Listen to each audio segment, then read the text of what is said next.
Today, I'm going to be talking about not just desire, but the art of desire. And I'm bringing this to you from the port of Corfu, Greece. And this is after and inspired by a couple days I recently spent in Rome, Italy. So this is something you might not have thought about exactly the way I'm going to go over. So stick around because it's going to be very important. The art of desire. Let's get started. Are you ready to live a life with enough time, money, and energy? Have relationships and connections that delight you? Are you ready for the extraordinary life you know you've been missing? If so, then this is the place for you. I'm a best-selling author, coach, consultant, and speaker who's worked in technology for over 2 decades. I'm a leader at transforming people and organizations from operating in fear, obligation, and guilt to running off joy, ease, and love. It's time for Engineering Emotions and Energy with me, Justin Wink, Ph.D.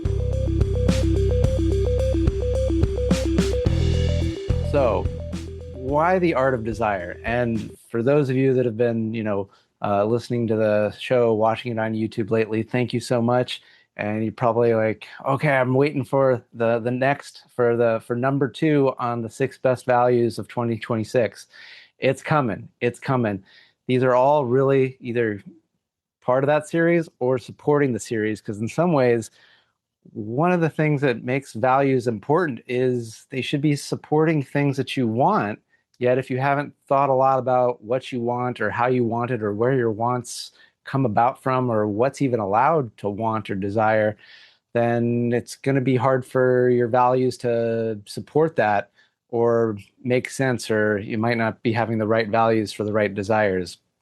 So I'm in Corfu, Greece, in the port on day 5, I believe, of a 16-day cruise of the Mediterranean.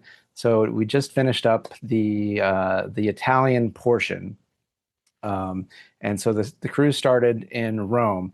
So if you saw the last 2 episodes, and those were from Athens, Greece, right at the base of the Acropolis. So some great episodes. Definitely check it out on YouTube so you could see that.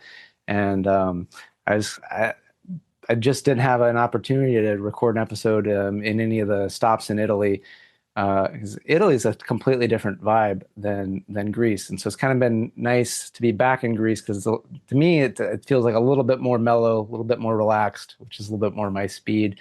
That's the behind is the city of, I think it's the city of Corfu or the old city of Corfu, because the island is also called Corfu. So I just got back wandering around. It's the best weather so far on this. And so it's just been really nice to get to be by the sea and enjoy some sunshine. So these are things that I desire that really help light me up and make me feel, I don't know, even more alive. Although, just having a breath is a great way to feel alive. Anytime you want to just take that breath and enjoy it. And so this is my first time going to Rome, and my takeaway was, for, a couple of things. The scale is off the charts as far as like how large, like the Colosseum, the Forum, the Vatican, and then also the crowds. And it's not even like peak season. I'm just amazed at how many people are going to all of these sites. And I kind of realized that, taking a tour of the Colosseum and understanding sort of, how the Roman Empire worked, and then doing a tour of the Vatican and in Greece and going to a lot of places in the world, even often, you'll be like, oh, where were the statues? Where were the things that supported the remaining structure? And often it's they're in some museum somewhere else in the world. The Vatican is one of those museums that has some of the most amazing sculptures, paintings, tapestries from around the world, because the church has gone over the globe, and if there was something that was given or taken, it ended up often in the Vatican, especially if it was not in support of the Catholic Church. Because one thing that was very interesting was going to the Pantheon in Rome that was it was built, I think, in, I'm not the greatest with dates, but around 100 AD, plus or minus 100 years, for the pantheon of Roman gods. And I went there. I was like, I can't wait to see some great statues of Jupiter and Venus and other Roman gods, that were derivative of the Greek gods, many of them, and get in there. And it took me a while to realize there's absolutely nothing of Roman gods, goddesses, any of that. Everything is in reference to something out of Catholicism, or somebody that was a supporter of Catholicism, because the Pantheon was converted into a church, a Christian church, and that's how it survived as well as it did. Yet it didn't get by completely unscathed. Anything that was pagan got ripped out of there, and often put like in the Vatican, stored away, and then replaced by statues that were supportive of whatever the message of the time was slash is. And then also the other thing is, in the Vatican is, there's all these known stories of, you think like, well, this is the area where like the Pope teaches mass, and all the cardinals and all this holy stuff. Yet it's widely known that there were murders and tortures of all kinds, and even orgies. There's documented orgies. I think it was like in the 1500s or something, that took place within the Vatican walls. So all of this amazing art, and of course, like the Sistine Chapel, got to see that, which was incredible. The work of Michelangelo. And then also his sense of humor, because he was actually forced into painting the Sistine Chapel by I believe the Pope at the time. He didn't want to do it. He's like, I got enough to do. I don't really want to be doing, this. And basically it was like, well, okay, I guess you don't have to. We'll just burn down, destroy your hometown. And he's like, okay, fine. I guess I'll paint the Sistine Chapel. And kind of one way he got back was, one of the frescoes on the ceiling is a picture of like God creating the sun, the moon, and the earth, I believe. And so it's a picture of God looking at you, but then also God looking away. And the God looking away has his backside exposed, and that backside is where the Pope or whoever's leading mass, they would have been right under that ass, possibly getting pooped on by the creator of all that is or was. Yeah, so it really brought up, desire, and how really Rome and ancient Rome, the Roman Empire, the Vatican, to me, it sort of, the phrase that kept coming up was weaponized desire, because you think of the Colosseum and like the movie Gladiator, and the fighting and just the bloodlust that the crowd, and to get them to cheer, and having lions fight bears and all sorts of crazy stuff, that it really was like, okay, how can we utilize desire to control people? Some desires were allowed, right? Like the bloodlust. And then other desires were often suppressed, not allowed, right? Like, certain sexual things not allowed, yet in private, they would be utilized. Because one thing that was also very interesting was the number of, in like the 1500s and around the Michelangelo, Raphael times, like, they had like their wife or their fiance, but also their concubine, and just the interesting aspects of different desires, and how it was weaponized to exploit the people and get them to do whatever they wanted, so that those in power could remain slash expand their power. And I think that's why today's topic is the art of desire, because a lot of people think like, well, you just want what you want. And it's like, no, no, no.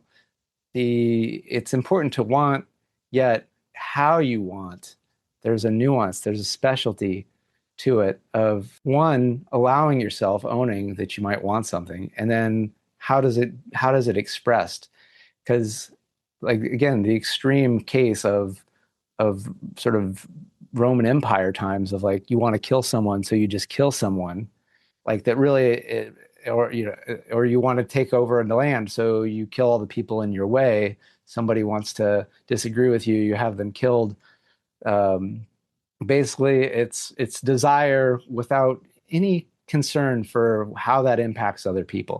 And I think, coming from the Bay Area, I think that this weaponization of desire is something that is has continued because we look at the social media and it's basically desire, the algorithmic consumption direction of our intention is using our desires against us to keep us engaged, to keep us in a state where we're open to purchasing, or we're open to agreeing or fighting or disagreeing, but we're not really in control of maybe our more refined desires, or our higher order desires, or the desires that maybe are not part of what's generally acceptable in our society, in our culture. And so I feel like we're in a time where this weaponization of desire is becoming very, very apparent once again, and we're time to evolve into an era of the art of desire,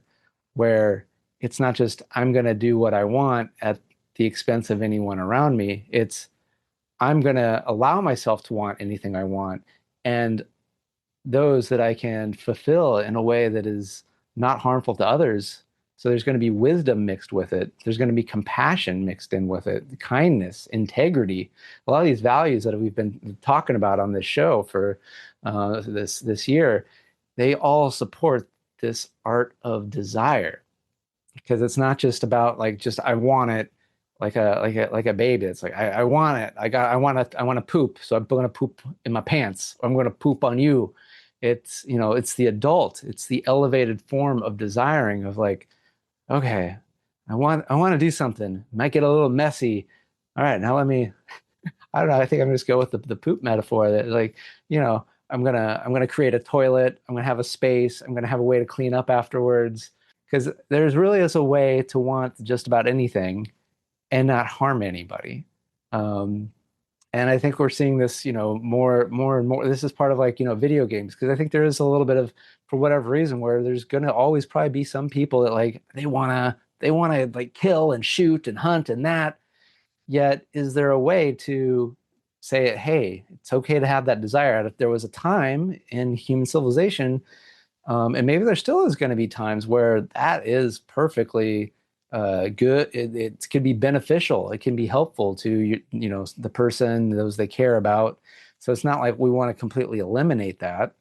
Yet when there is not a like, oh my gosh, somebody's going to come, because the thing is, if it's like the only way to satisfy that desire is to always be creating a war, then how are we ever going to get rid of wars? But if we can allow that desire to get expressed and fulfilled without harm, then is there ever a need to really go to war in the traditional sense anymore?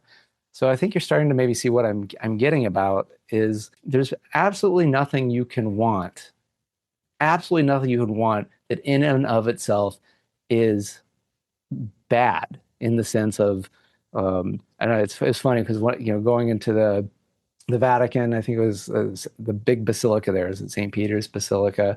They actually had a whole bunch of confessionals available. And so I don't know Catholic, I just know what I know from movies. But I believe, and from reading in school, and I believe that it was considered a sin just to think about it, like just, oh, I wanted to steal from somebody, or I wanted to commit an act of lust.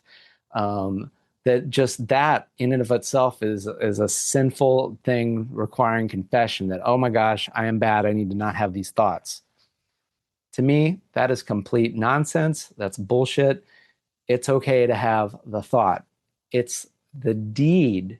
It's the how doing it. And often, if you suppress the desire just pops out in another way. And usually, again, that is because it's been weaponized. It's going to come out in a way that is not conscious, that is not aware, that is not kind. It's not going to be within integrity. So that's why it's important to own the desire, and then, okay, how can I work with this in a way that will not harm anybody?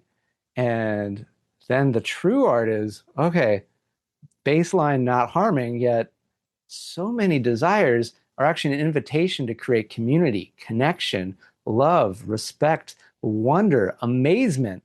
Because that was one of the things was as going through the Vatican Museum and just seeing, a room full of the most exquisite statues from so many of the greatest artists that ever lived, and going through these tapestry rooms and seeing these tapestries that are like depicting like amazing scenes from all the ages, and then like the frescoes on the walls, like the Sistine Chapel is just some of the frescoes that you can see, and recognize like, oh my gosh, the desire that was manifested as art that is so gorgeous. And in some ways, it was a shame that all of this was placed into just this one location in the world. Where the tour guide that I had, she said that somebody figured out that each item in the Vatican Museum, if somebody spent 30 seconds at each item, they would be there for 15 years. 15 years to view each item for 30 seconds. And some of these items, you could spend a day looking at it and just being in wonder and curiosity about the artistry, about the story, about just the presentation.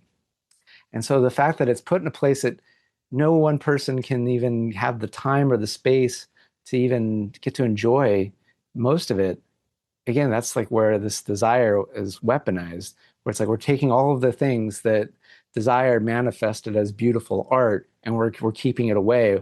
Whereas when it's in places where people can come and get together and view and wonder and share and be like, oh my gosh, this is like beautiful, and I'm having an emotional experience because of this, or it's made me wonder this. What are you thinking about it? That desire can be such a point of connection and community creation, and it can really bring people together. So this is why I'm saying that desire, it's time to bring the artistry back and stop letting it be something that's used against others and against ourselves. But it's time for something that is, you own it and go, okay, baseline, no harming. Then what's the next level? Elevated even more is, how can this be something that can allow me to share gifts with the world or elicit connection amongst my fellow humans and just bring more joy to life, right? Because that's really what it's all about. Because it's really about like, what do you want to do? Because in some ways, there's no point to anything. And on the other hand, even the most simple thing, it can just be a work of beauty, a work of art. Like if you just even start to think of just like a pencil and all that goes into that, like that there is wood that came from a tree, and then there's the graphite in it and that had to get put into a form and then get put into the pencil and then crafted, and then it gets sharpened, and then there's paint on the outside, and it has to go from wherever it's manufactured to you, and that can get used to write the most beautiful poem. That something as simple as a pencil can just be infinitely incredible and beautiful. Like that is the amazement of life, and that is the amazement of desire. And it's one of the key reasons of why we're here, is to experience the desire that can come to us. Because I truly believe that desire is often something that is usually, when we're really calm, connected, clear, it's divinely inspired. It's something that comes from beyond. And if you have all these hangups about like what's allowed and what's not, what maybe you're meant to create, to want to bring into this world is going to be shoved down, and the world's and your life is going to be poorer for it. So I'm very curious, what are your thoughts? What comes to your mind when you think of the art of desire, and how could your wanting, your desiring, your creativity, your creating in this world? And again, this doesn't have to be art. This can be a business. This can just be a relationship. This could be a process. This could be something like my life energy activation process, my energy practice. There's all sorts of things that we can create, right? But it comes from a desire of like, I got something that I want to have in this world, and then I want to share it. And it could just even be an experience. Like I want to experience like a parade.